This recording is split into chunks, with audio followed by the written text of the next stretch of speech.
Ladies and gentlemen, essentially, Kevin McCarthy, the highest-ranked Republican in the House, has sided with Democrats. You say, well, why did he do that? Check out my segment prior to this one.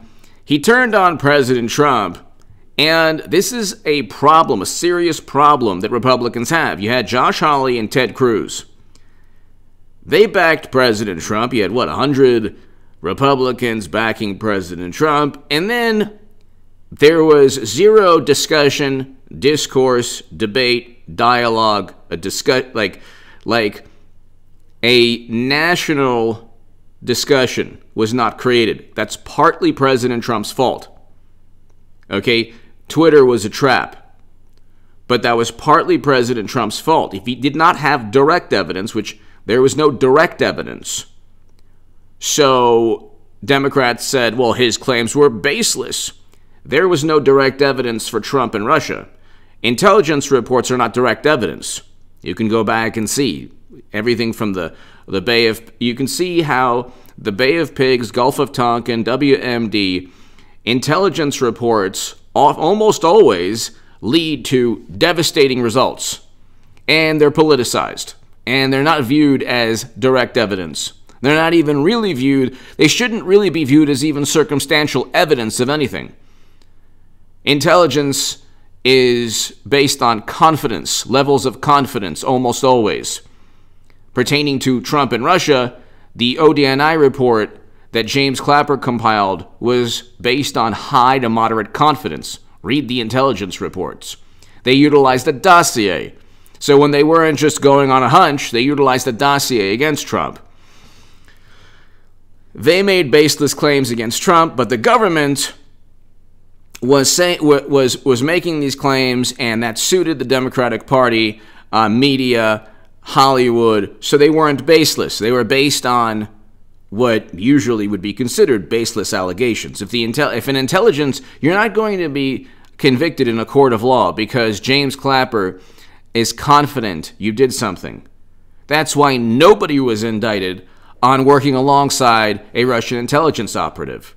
And Mueller found the evidence was insufficient, he said, to indict anybody. And they impeached Trump the first time based on nothing, without any reference to obstruction of justice in the Mueller probe. The whole thing was a racket.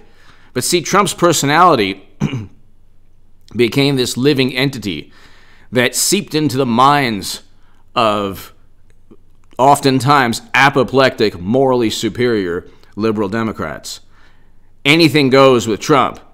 They can make any baseless allegation and get an investigation. Trump cannot investigate any of his claims, even if he does find circumstantial issues pertaining to those claims that bolster those claims.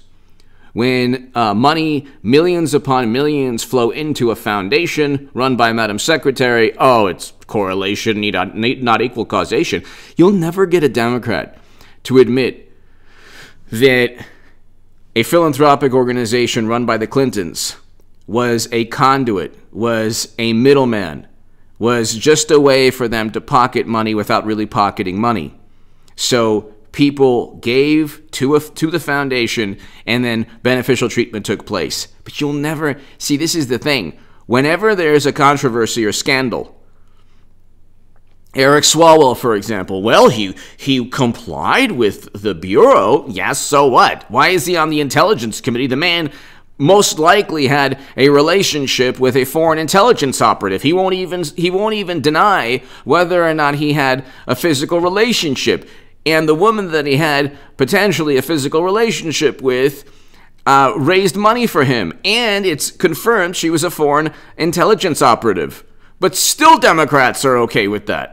Hit subscribe to this channel right now. I might not have a live stream tonight, but I will have another upload before 12 a.m. this evening.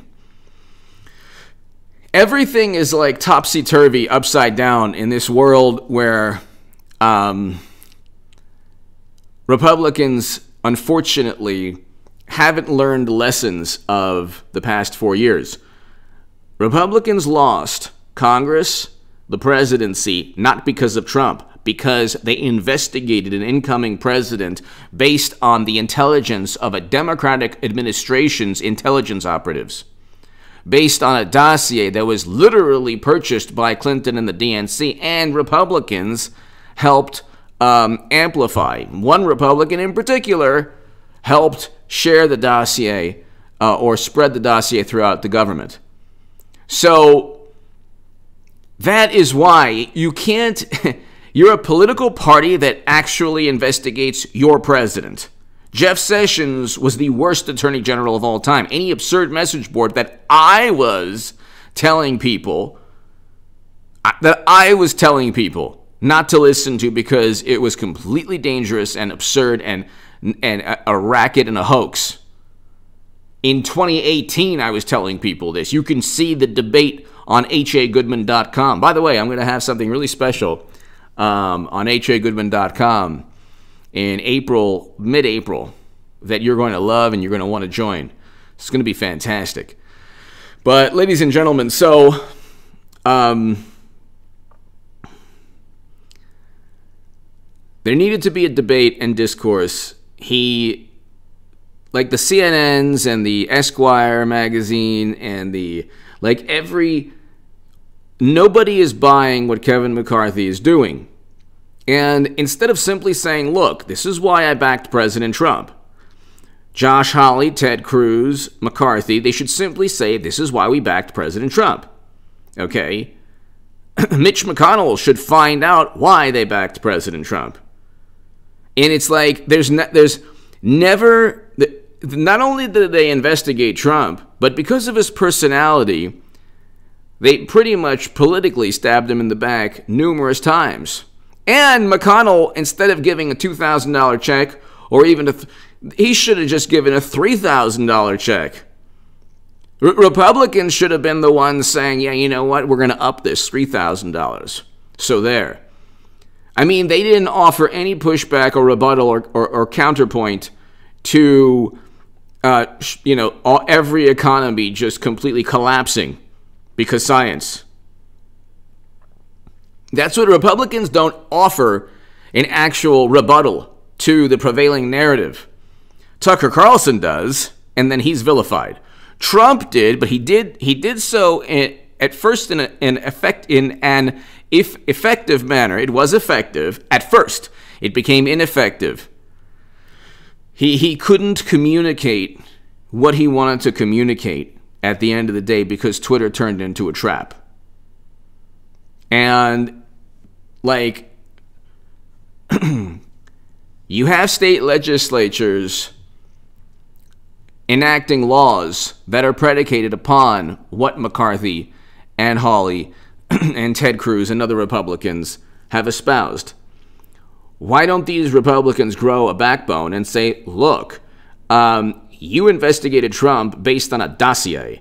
We want to investigate a whole bunch of similar allegations, whether it's affidavits, but they won't do that because they're petrified of the media onslaught. You have an entire media apparatus, MSNBC, CNN, the Washington Post. And by the way, like I said, I side with Democrats. I'm telling you right now, on this issue, there's no direct evidence. So 8 minutes in, I'm telling you, there's no direct evidence. There was never any direct evidence. One of the reasons there was no investigation of anything. And you had Republicans trying their best to refute Trump. You had Republicans and Democrats. See, the way Democrats work, even if it's a lie, they'll go with it. Like they're not interested in most of them knew that Trump didn't work with Russia. They didn't care because there's a machine. Like basically, there's one thought process, one talking point, one accusation leveled against Trump. They can fabricate quotes. You won't get any the Washington Post fabricated quotes against Trump. And they just offered a retraction the other day. It was like, eh. But then they wrote an opinion. They published an opinion piece saying, well, our retraction wasn't that really important. Really, it was really, he did a lot of bad things. They spent every day for 4 years saying that Trump worked with Russia, trying to delegitimize the office of the presidency. trying to undermine faith in our institutions, trying to disparage the office of the presidency, saying that Trump didn't deserve the office, that he engaged in foul play. They had no evidence, but they made these baseless claims. They utilized even a dossier that was purchased. And then they engaged, or I should say left-leaning organizations engaged in months and months and months of mayhem and chaos. I'm not specifically naming any organization. I'm just saying $1 to $2 billion in property damage, according to Wikipedia, 19 lives lost. CNN saying, well, it's fiery but peaceful. And then they play this manipulative game where they say, well, the vast majority was peaceful. Yeah, who is even trying to refute that? 98% of the protests could be peaceful. If 2% cost $2 billion in property damage, that's still a problem.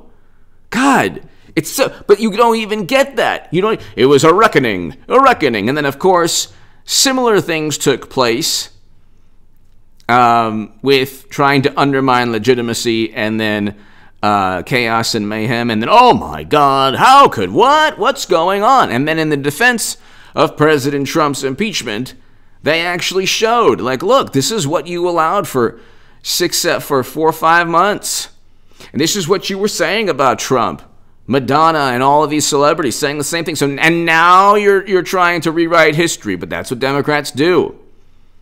That's why 74 million Americans, despite 92%, think of this for a second. You had the Republican Party against Trump, pretty much all of media, pretty much the intelligence community, pretty much all of Hollywood, and he still got 74 million Americans. Why do you think that's the case? Because if Democrats aren't propped up by every possible conceivable advantage, from even late night talk, late night used to be, you used to watch Johnny Carson or Arsenio Hall, and you just relaxed, and it was fun.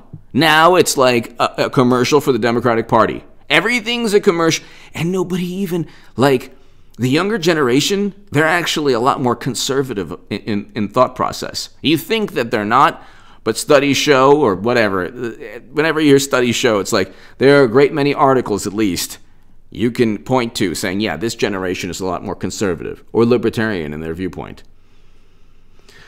Anyway, Kevin McCarthy basically sided with Democrats. He did what all Republicans do. He didn't explain why he backed Trump. Why didn't he explain? Because doing so, he thinks, would result in even more negative media coverage. What Republicans don't understand is that, and like I said, I'm a lifelong Democrat. I voted for President Trump. He's the first Republican I've ever voted for. Beginning of peace between North and South Korea. First president to step foot in North Korea. President Moon Jae-in of South Korea stated that Trump deserved the Nobel Peace Prize. Abraham Accords. Peace between Israel, UAE, Bahrain, Morocco. Got us out of Syria. Got us out of Afghanistan May 1st, 2021, but Biden will continue our presence there. So, these things are more important to me than Trump's words. See, Democrats focus on words because this way they can circumvent action. And look, like I said, I am liberal on immigration for the most part, especially for Dreamers. I'm happy that hopefully Dreamers will become citizens. That I'm happy about. But the biggest dilemma we face in our country today is never-ending counterinsurgency conflicts. Democrats don't care about leaving Americans off forever. President Trump off in harm's way forever. President Trump reversed U.S. foreign policy. That's why Biden has to pretend that I want to leave, but now he's going to stay there even longer. They say November. It's probably going to go past November. And if Biden does remove Americans, it'll be a very good thing, but it'll be because of Trump. President Trump did great things. He's not credited for any of those great things because of his personality. Look, his personality allowed Democrats. It wasn't his personality only. It was primarily Twitter. President Trump on Twitter, he fell for a trap. He became this entity, this cyber nightmare on Twitter that they derived and gained enthusiasm and electricity and passion, and they got really motivated politically because of his Twitter account. He should never get back on Twitter, and he can rebound easily in 2024. Give me your thoughts below. Hit subscribe right now. Kevin McCarthy is doing the same thing Josh Hawley and Ted Cruz did. It doesn't work out. When media goes after you, you have to defend yourself and explain and create a discourse and dialogue and debate. Give me your thoughts. Thank you.